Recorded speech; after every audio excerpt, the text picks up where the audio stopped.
Y'all, today we're going to be talking about section 1.2 from the textbook, displaying quantitative data with graphs. So we have several types of graphs that we're going to use when we're talking about quantitative data. So when we see the word quantitative, quantitative is like quantity. So it involves numbers. All right, so it involves numbers as data instead of categories as data. Okay. So we have a couple different types of graphs for this. One is called a stem plot. This is also called a stem and leaf plot. All right, they work best for small numbers of observations that are greater than zero. By making a stem plot and turning it on its side, it gives you a quick picture of the shape of the distribution while including the actual numerical values. Okay. It says when you wish to compare two related distributions, a back-to-back stem plot with a common stems are useful. And another type of quantitative graph is called a histogram. It's basically like a bar graph, but with numbers on the bottom instead of categories. And that shows the distributions of counts or percents among the values of a single quantitative variable. Some rules for making histograms: the classes or the bins or the bars need to be of equal width. And a good rule when you're making a histogram by hand is to use a minimum of 5 classes, okay, or 5 bins. Be sure to pay attention to whether you're reading or creating a frequency histogram or a percent histogram.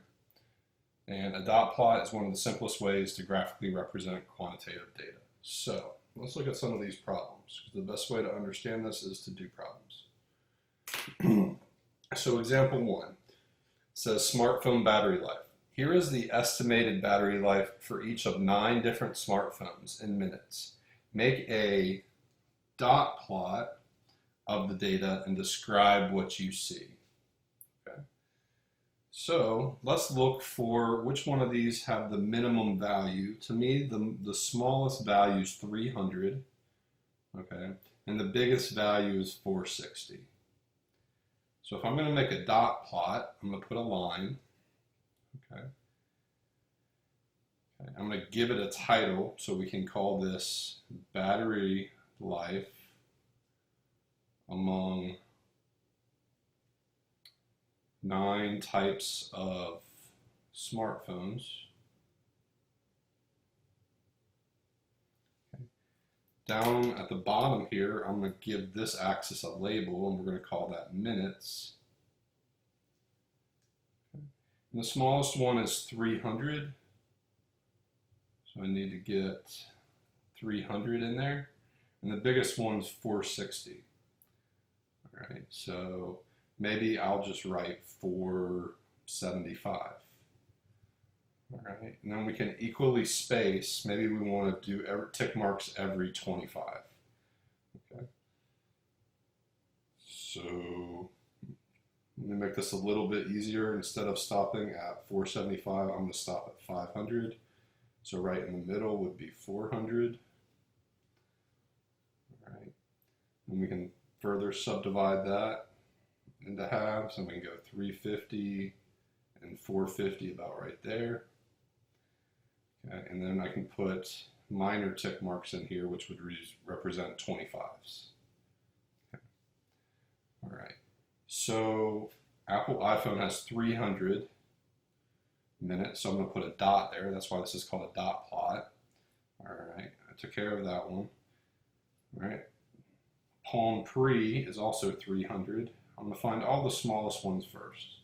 So I got 300, I got 300, and I got the BlackBerry Tour has 300. Okay, so I took care of those. Now I'm going to find the next smallest one. I see the BlackBerry Storm has 330. That would be about right here. Samsung Moment is 330.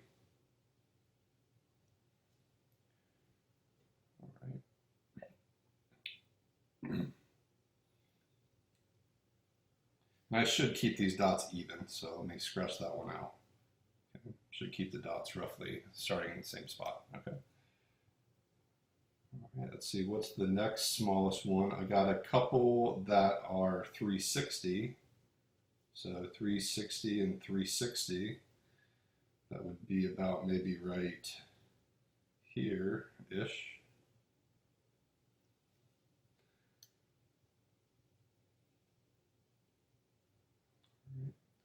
I have one that's 385, so there's 375, so 385 would be about right there. It's the Motorola Droid.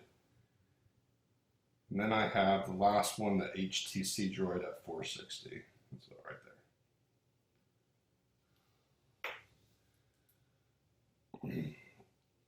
All right, so just to make sure we got them all, said we had 9 different types, so I should have 9 dots down here. 1, 2, 3, 4, 5, 6, 7, 8, 9. Now ask me to describe what I see. Okay, so if I'm just looking at these dots, most of the data is really close to here in the first, kind of over this range. So to me, it looks like the distribution is skewed to the right. Looks like it has a tail coming off to the right. All right. We should talk about where roughly the center is. Okay. In this case, I'm going to talk about median. All right. So what's the middle data value? So if there's 9 data values, if I want 4 below and 4 above, then the 5th point is the median. 1, 2, 3, 4, 5. So the median is about 330 minutes.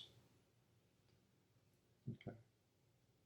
If I want to talk about a spread, or if I want to talk about a range, that's the biggest or the max minus the min. So the biggest is 460, the smallest is 300. So we have a spread of 160 minutes. All right.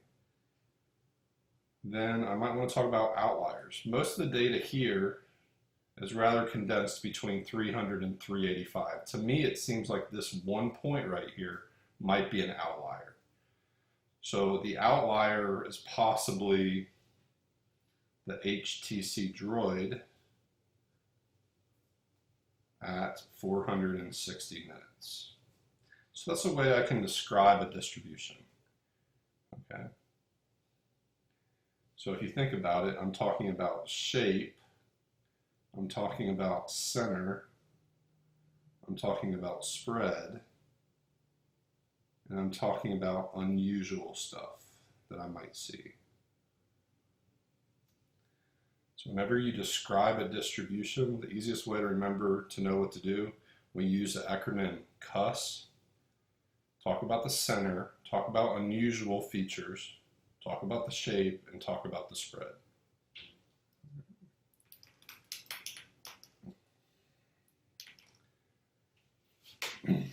All right. So the next question here says, here's some data on time spent on the internet. So they took a sample of some people. It says graph the data using a histogram. Okay. So if I want to graph the data using a histogram,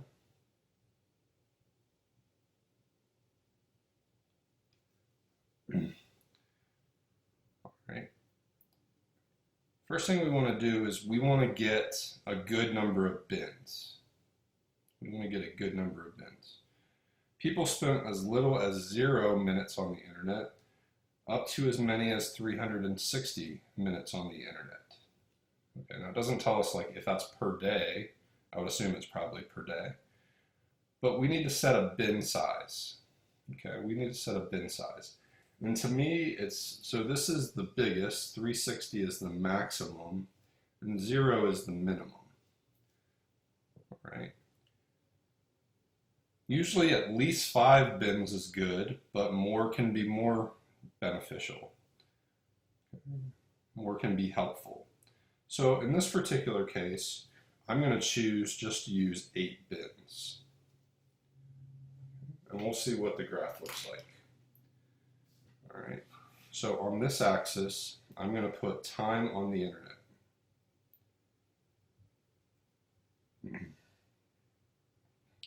In minutes. And on this axis, I'm going to put frequency. And after I do this by hand, I'm going to show you how to do it on the calculator as well. Okay. So I'm going to choose to make my bins, every tick mark, I'm going to let that be 50.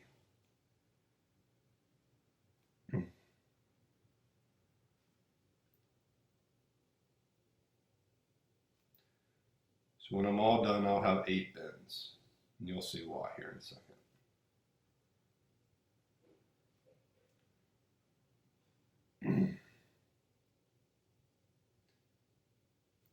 All right. So when we talk about frequency here, okay,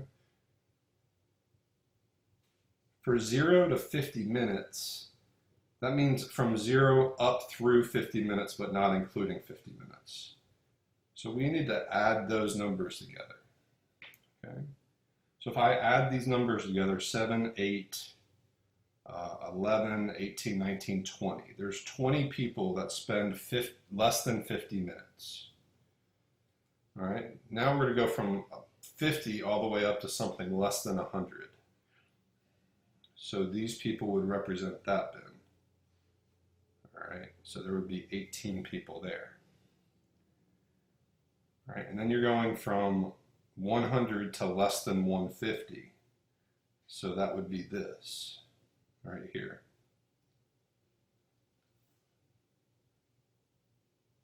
Okay, so there's 14 people there.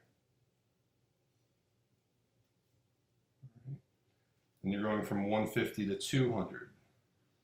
So that's just going to compromise the 180-minute people. So there's 10 there. Now both of these data make it into the next bin. There's 11 people that are between 200 and 250. All right. This next one, just the 270 will go in the next bin, because my next bin is going to go up to 300, but it's not going to include 300. So there's just 2 there. All right. The 300 to 350 bin will just include that 300. There's 9 people. And then the last bin, between 350 and 400, there's 3 people that spend 360 minutes.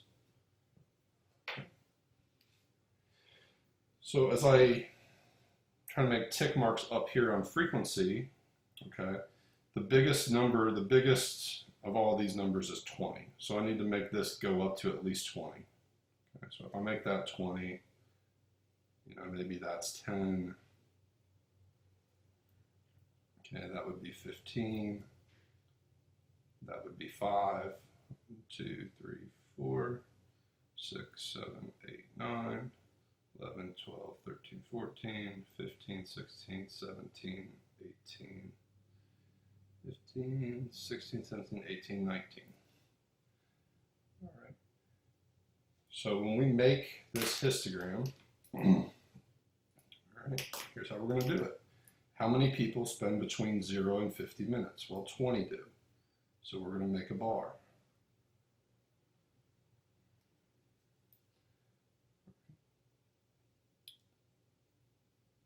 How many people spend between 50 and 100 minutes? That's 18. Now on a histogram, the bars actually touch each other. Okay? In a bar graph, they do not. Okay. How many people spend between 100 and 150 minutes? That's 14. And sometimes what you'll notice in here, they'll actually give you the raw numbers. So there's 20 there, there's 18 there, there's 14 there. It's more descriptive. Okay. Then the next bin has 10, between 150 and 200 minutes. Okay. And the next bin is between 200 and 250. Both of these numbers are between 200 and 250. There's 11 people.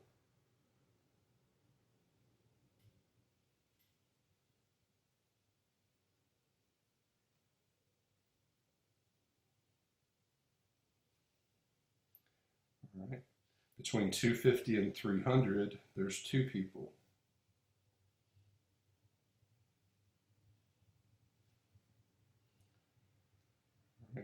At exactly 300 minutes, which would go in the 300 to 350 bin, there's 9 people.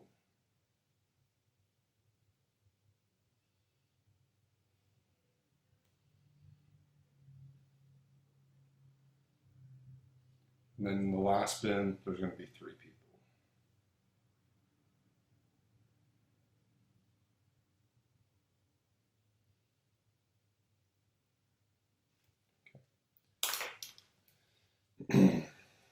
This should have been a straight line. Sorry about that. Okay, and give it a title. Time spent on internet.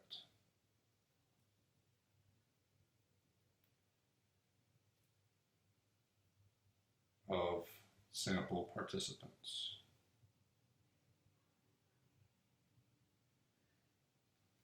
Okay, now this question is not asking me to describe this, but if you look at it, the shape, it looks like it's going down each time. So this would be a skewed right distribution. Okay, I'm not exactly sure where the median would be, but it's probably, the center would probably be somewhere in here or somewhere in here. Probably somewhere around 150 minutes would be the median. Okay, the average, the mean would probably be slightly higher. Okay, unusual features, I don't see any major outliers. Okay, spread, smallest of 0, biggest of 360. So there's actually a range of 360. Looking at this, if we just were given this instead of this, that the people could be up to 399 here, and the people could be at 0 here. So we wouldn't be able to tell the range if I just had the graph. But if I have the data, I can talk about the range. Now, the question is, can I do this on the calculator? Can I make a histogram on the calculator? And the answer is yes. So I'm going to go hit the Stat button, go to Edit, and I'm going to enter the time on the internet in list 1. So 0, 10, 20, 30, 40, 45, 60, 90, 120, 180, 210, 240, 270, 300, 360. What I'm doing after each time I'm typing in numbers is I'm hitting enter, and it takes me to the next row. Okay? And in list 2, I'm going to put the frequencies. Okay? So frequencies are 7, 1, 3, 7, 1, 1, 15, 3, 14, 10, 1, 10, 2, 9, 3. Now, quit out of there. Hit y equals. If you have anything in your y functions, just clear them out. Now hit second, and then in blue it says stat plot. That means statistics plot. Go in there and go to number 1. Turn that statistics plot on, and we want to make a histogram, which is the third option. So go to the third option and hit enter. Okay. Now they're asking me, where is your data? Where is the time on the internet? Which list is that in? That's in list 1. For our particular problem, we have frequencies as well. So if I didn't give you the frequencies, you would leave this as 1. But if you have a frequency column, then you need to put that into list 2, which we did. And now the easiest way to get a good histogram, you can make it whatever color you want. Okay? So as soon as you do that, to get the best picture, hit zoom and go down to number 9, which says zoom stat. Hit enter, and it's going to make a graph for us. Now the calculator, what the calculator has done, it's chosen the bin width for us based on the data that was given, the best way to display it, or what they think the best way to display it. I might have chosen a bin width. I chose a bin width of 50. Let's see what they chose. They happen to choose a bin width of, it looks like 51.42. Okay, it doesn't really make sense to have, to me it doesn't make sense to have a bin width of 51.42. So the way I can do this in the calculator after I do the zoom stat, I can go under window and I can change this a little bit. All right, I can change it a little bit. I can go under here and say, okay, make that 400 instead of 411. And then I can make each bin 50 by doing that. I can make it each bin 50. Now hit graph. It's going to change the graph. Now, if you look at this first bin, it says, all right, it's going to take everyone that spent between 0 to less than 50. And then it also tells me how many people meet that criteria. So 20 people spend between 0 and 50 minutes on the internet, not including 50. So now this graph matches my graph exactly. Okay, if you look side by side at them, okay, they're the same graphs. Okay, they're exactly the same graphs. So and I can toggle over on my calculator. It says n equals 20, then n equals 18, then 14, then 10, then 11, then 2, then 9, then 3. Calculator will help you. Okay. You are allowed to use your calculator on everything in statistics. All right. The next type of graph we talk about is a stem plot. Okay. So it says make a stem plot of the following test scores in Mrs. Bates' statistics class. Okay.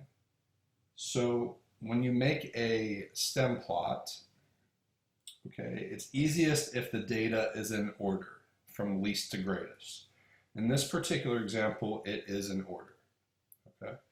So here's how this is going to work with a stem plot. You're going to have a tens digit and you're going to have a ones digit. So the person that did the worst, the person that had the worst test score got a 56.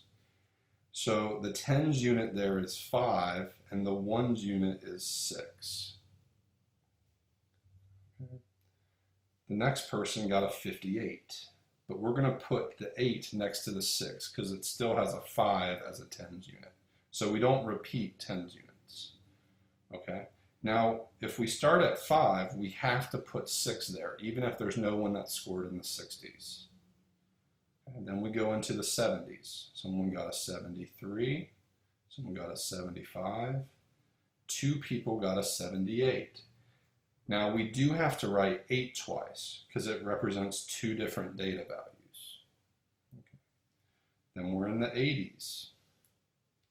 Someone got an 80, 83, 2 people got an 84, 2 people got an 86, 87, 88, 89, 89, 89. All right. We would make 90s here.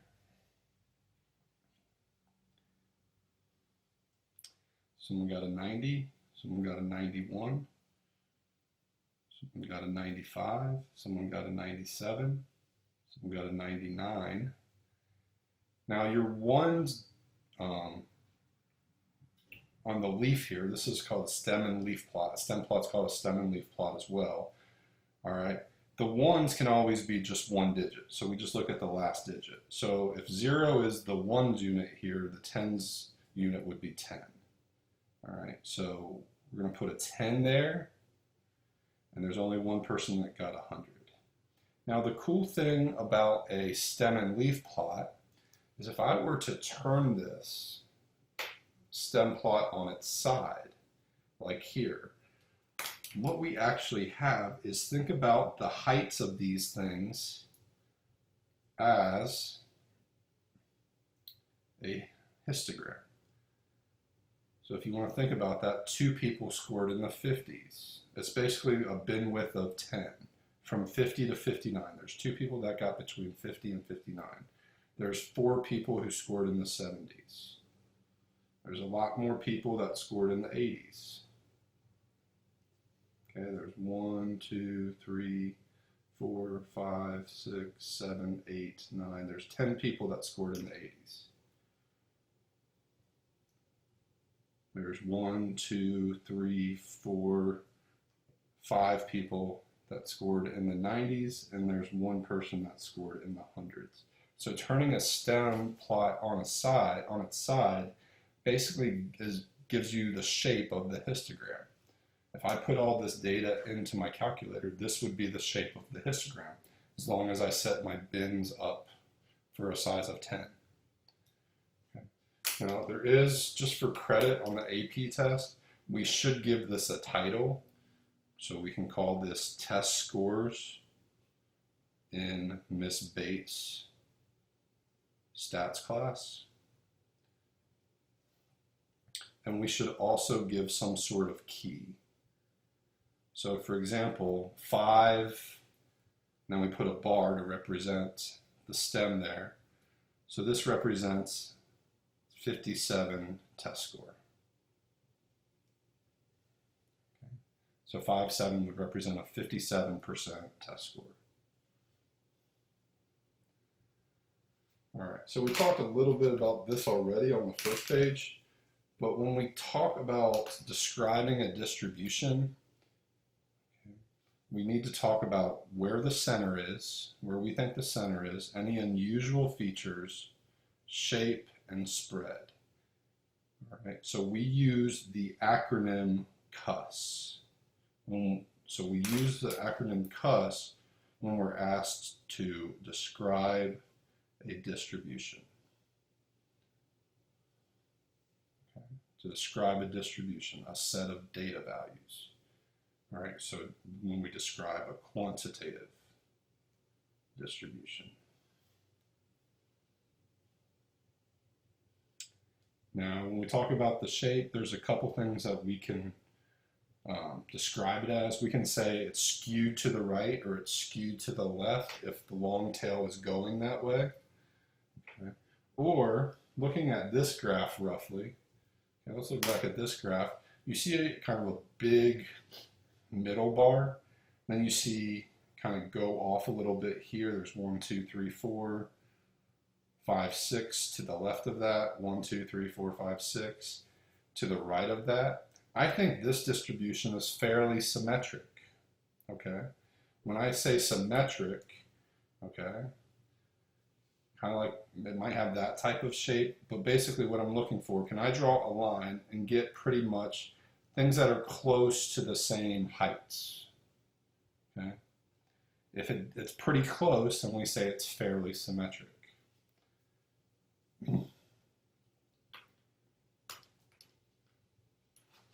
So it's asking me to go back and describe the shape of the graphs drawn in examples 1 and 2. So coming back here, I would say, look at the dots here. I say it's skewed right. Okay, I would say this is skewed right. On this one, I think it's skewed right. It looks like it's going down and it's making a tail. All right, think about this just kind of being a line. Kind of looks like the long tail is going off to the right.